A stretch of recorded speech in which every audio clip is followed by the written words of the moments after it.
Chapter 2 the fundamental unit of life. तो इसमें हमें क्या क्या पढ़ना है, इसका कंटेंट क्या है, पहले वो हम देख लेते हैं।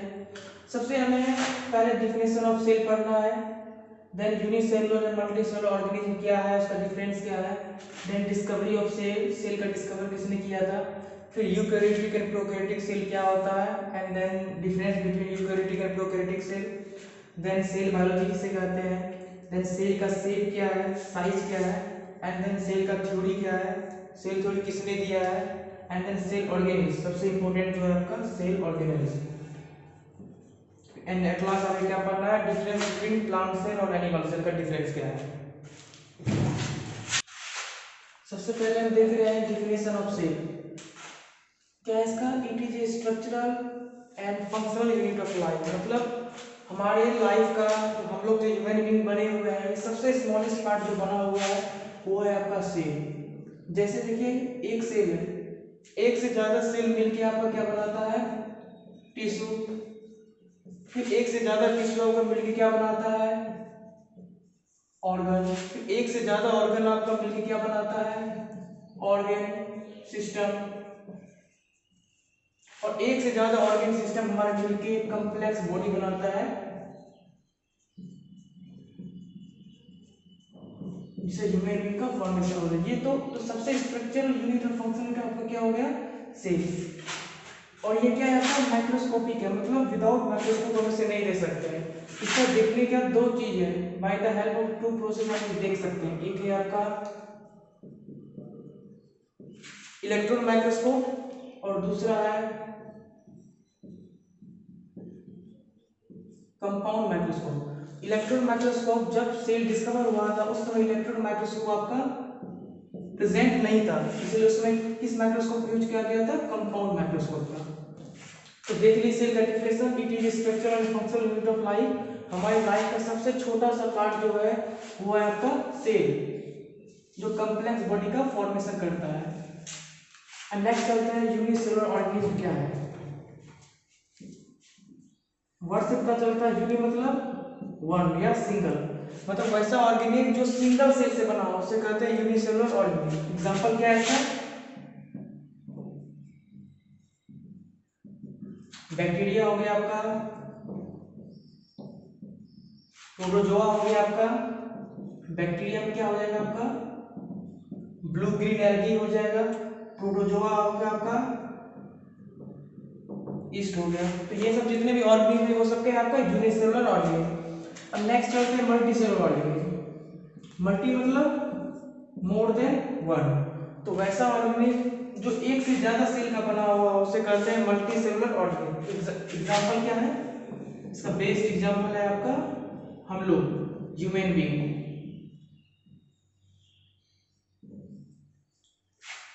अब नेक्स्ट चलते हैं सेल बायोलॉजी।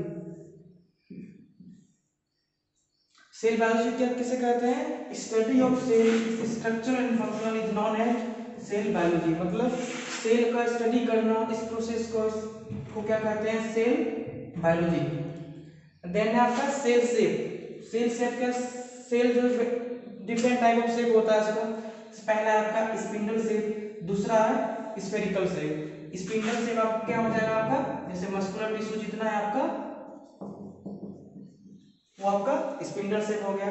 स्फेरिकल शेप क्या हो गया इसका, जितना भी नर्वस टिश्यू है आपका वो आपका स्फेरिकल शेप हो गया। डिफरेंट टाइप और भी बहुत टाइप के शेप है, तो हमें बेसिकली दो शेप अभी बस नाम देखना है, स्फेरिकल और स्पिंडल शेप। अब हम देखते हैं आपका डिफरेंस यूनिसेलुलर ऑर्गेनिज्म और मल्टीसेलुलर ऑर्गेनिज्म का डिफरेंस। तो सबसे पहले इसका जो डिफिनेशन था वही आपका डिफरेंस हो जाएगा। Unicellular organism consists of only one cell and multicellular organism consists of more than one cell, जो आपका डिफिनेशन है। And the next देखते हैं there is no division of labor, मतलब यूनिसेलुलर ऑर्गेनिज्म तो सिंगल सेल होता है, वही सारा फंक्शन आपका करता है, उसमें कोई डिफरेंस नहीं होता है। लेकिन मल्टीसेलुलर ऑर्गेनिज्म जो है डिवीजन ऑफ लेबर उसमें प्रेजेंट रहता है। क्यों, जैसे हम देखते हैं हमारे पास बॉन सेल है तो वो अलग है, उसका नाम है आपका ऑस्टोब्लास्ट। तो आपका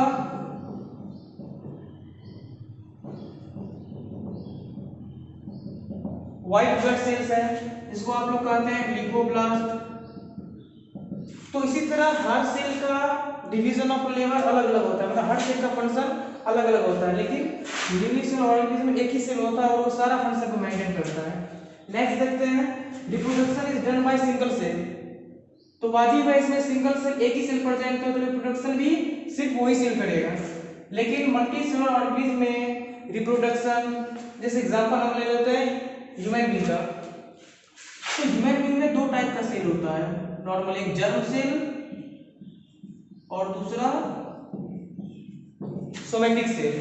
तो जर्म सेल जो होता है वो आपका रिप्रोडक्शन में हेल्प करता है और सोमेटिक सेल रिप्रोडक्शन में हेल्प नहीं करता है। इसीलिए मल्टीसेलुलर ऑर्गेनिज्म में रिप्रोडक्शन सिर्फ आपका जर्म सेल के थ्रू होता है। नेक्स्ट देखते हैं लाइफ स्पैन। तो सिंगल सेल है तो उसका लाइफ स्पैन भी सबसे शॉर्ट होगा, जैसे आपका ब्लू ग्रीन एल्गी इसका एग्जांपल है,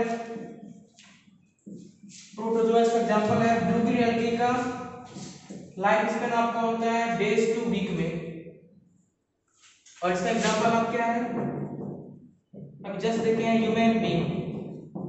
ह्यूमन बीइंग तो इसका लाइफ स्पैन क्या है, ईयर्स होता है हम लोग का लाइफ स्पैन। तो ये आपका बेसिकली डिफरेंस। अब हम नेक्स्ट देखते हैं discovery of cell. Cell is discovered by the Robert Hooke. एक स्पेनिश साइंटिस्ट थे जिसका नाम था रॉबर्ट हुक, वो सेल का डिस्कवर किए थे इन ईयर 1687। तो ये जो रॉबर्ट हुक जो सेल का डिस्कवर किए थे ये आपका लिविंग सेल नहीं था, ये आपका डेड सेल था। ये माइंड करना है, रॉबर्ट हुक जो सेल का डिस्कवर किए थे वो आपका डेड सेल था। फिर से जाके रॉबर्ट हुक के बाद एक और साइंटिस्ट आए जिसका नाम था Anton von Leeuwenhoek. Anton von Leeuwenhoek उन्होंने जाके bacterial cell means live cell का डिस्कवर किया था। तो रॉबर्ट हुक जो सेल का डिस्कवर किए थे वो आपका डेड सेल था, लिविंग सेल नहीं था। तो वो सेल का डिस्कवरी उन्होंने एक बुक में लिखा था जिसका नाम था माइक्रोग्राफिया, जो 1687 में पब्लिश हो गई थी। और वो सेल को माइक्रोस्कोप में दिखा गया था, उसमें आपका इलेक्ट्रॉन माइक्रोस्कोप नहीं था, कंपाउंड माइक्रोस्कोप था। तो उस माइक्रोस्कोप से सेल को देखा गया था। तो बेसिकली सेल का डिस्कवर आपका दो था, पहला था डेड सेल तो आपका रॉबर्ट हुक ने डिस्कवर किया था, दूसरा था आपका लिविंग सेल जो आपका एंटोन वॉन लीनहोक ने डिस्कवर किया था।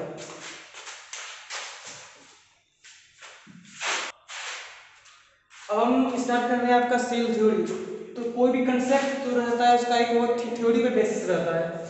तो सेल भी एक थ्योरी पे बेसिस है जो आपका सेल थ्योरी।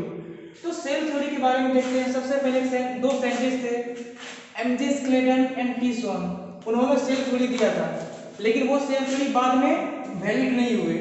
उसका रीजन क्या था वैलिड नहीं होने का, उन्होंने सिर्फ एक पॉइंट दिया था, वो था all animal and plant are made up of cell. ये गलत नहीं था, ये सही था, लेकिन ये वेरीफाई नहीं हुआ था क्योंकि इसमें ये नहीं बोला गया था कि वो सेल आपका पहले सेल से ही आया है या वो सेल किधर से आया, ये नहीं इसमें बोला गया था। इसलिए ये थ्योरी सही था लेकिन ये वैलिड नहीं हुआ, ये आगे नहीं चला। तो उसके बाद नेक्स्ट साइंटिस्ट आए रॉडल्फ विट्रू। इन्होंने उसी सेल थ्योरी जो all plant and animal are made up of cell, इस थ्योरी पे स्टडी करके अगेन एक सेल थ्योरी दिया जिसमें तीन कंसेप्ट। रॉडल्फ विट्रू ने सेल थ्योरी दिया था, उस सेल थ्योरी में तीन कंसेप्ट था।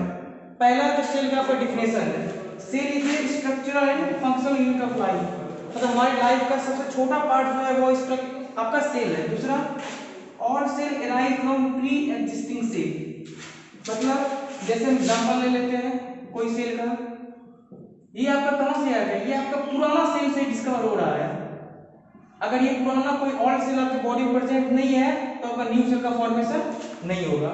तो इसीलिए ग्रीक वर्ड में प्री एग्जिस्टिंग सेल को कहा गया है ओमनिस सेलुला ई सेलुली।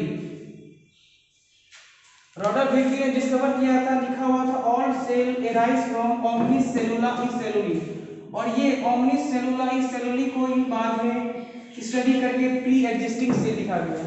इस दोनों का मतलब सेम है, all cell arise from pre existing cell, मतलब कोई भी अगर न्यू सेल का फॉर्मेशन हो रहा है वो आपके ओल्ड सेल से ही आ रहा है।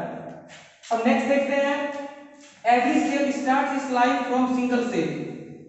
मतलब हम लोग अपनी लाइफ स्टार्ट कर रहे हैं, या कोई भी ऑर्गेनिज्म जिसमें लिविंग थिंग है, वो अगर अपना लाइफ स्टार्ट कर रहा है तो वो बेसिकली सेल से स्टार्ट करेगा। क्यों? एक से ज्यादा सेल मिलेगा तो ये क्या बनाता है? टिश्यू। इसी तरह करके आपका बॉडी का फॉर्मेशन होता है। तो आगे देखते हैं। अब हम देख रहे हैं सेल ऑर्गेनिज्म, मतलब सेल के अंदर बेसिकली आपका स्ट्रक्चर क्या क्या प्रेजेंट है। तो स्ट्रक्चर जो प्रेजेंट है वो आपका दो पार्ट में डिवाइड हो जाता है। पहला है या तो वो लिविंग होगा या वो नॉन लिविंग होगा। तो लिविंग क्या क्या है? सबसे पहले हम देखेंगे प्लाज्मा मेम्ब्रेन। प्लाज्मा मेम्ब्रेन अभी नाम देख लेते हैं बेसिकली, फिर हम डिस्कस करेंगे इसको next. Plasma membrane, then mitochondria, then ribosome, then endoplasmic reticulum and then plastid. ये आपका जो है ये आपका क्या है? लिविंग है। And then non living part जो है वो आपका सेल वॉल, वो है वैक्यूल एंड सेल इंक्लूजन। ये आपका नॉन लिविंग है। अब हम आगे देखते हैं। तो हम बेसिकली सेल ऑर्गेनेल्स देख रहे थे, अब हम सेल का स्ट्रक्चर देखते हैं। उसमें सेल ऑर्गेनेल्स कहाँ कहाँ आपका प्रेजेंट है। तो सबसे पहले ये है सेल। आप एनिमल सेल का डायग्राम देख रहे हैं। तो एनिमल सेल के बाहर का स्ट्रक्चर जो होता है उसे हम लोग कहते हैं सेल वॉल, और सेल वॉल के अंदर का स्ट्रक्चर डबल लेयर मेम्ब्रेन जो है इसे कहते हैं हम लोग सेल मेम्ब्रेन। और सेल वॉल, सेल मेम्ब्रेन के अंदर जितने भी स्ट्रक्चर हैं जो भी प्रेजेंट है उसे हम बेसिकली कहते हैं साइटोप्लाज्म। तो हम सेल वॉल देख लिए, सेल मेम्ब्रेन देख लिए, साइटोप्लाज्म देख लिए। अब साइटोप्लाज्म के अंदर क्या क्या स्ट्रक्चर है ये देखते हैं। सबसे पहले सेल के सेंटर में जो स्ट्रक्चर प्रेजेंट है जिसका नाम है आपका न्यूक्लियस, जिसको ब्रेन ऑफ सेल कहते हैं। तो न्यूक्लियस का जो मेम्ब्रेन है, ये मेम्ब्रेन है, और यहाँ पे जेंट स्ट्रक्चर है, मतलब डार्क जैसा स्ट्रक्चर है न्यूक्लियस के बीच में, जिसको हम लोग कहते हैं न्यूक्लियोलस। और न्यूक्लियोलस के अंदर स्पाइरल जैसा स्ट्रक्चर है, ये स्पाइरल जैसा लग रहा है, इसे कहते हैं क्रोमेटिन। इसी में आपका क्या प्रेजेंट है? जीन प्रेजेंट रहता है। नेक्स्ट देखते हैं गोल्गी apparatus। गोल्गी apparatus ये है आपका नीचे डबल कप से मेम्ब्रेन जैसा वो है गोल्गी apparatus। एंड आपका माइटोकॉन्ड्रिया, जिसको आप लोग कहते हैं kitchen of cell, and centriole. तो ये है बेसिकली डायग्राम। और एक लास्ट है आपका राइबोसोम, जो आपका प्रोटीन का सिंथेसिस करता है। फिर से देख लेते हैं, ये सेल वॉल, ये सेल मेम्ब्रेन और ये सेंट्रियोल के अंदर का स्ट्रक्चर है। अब आगे हम लोग नेक्स्ट वीडियो में देखेंगे सेल ऑर्गेनेल्स के ब्रीफली डिस्कवर। तो आगे नेक्स्ट वीडियो में मिलते हैं।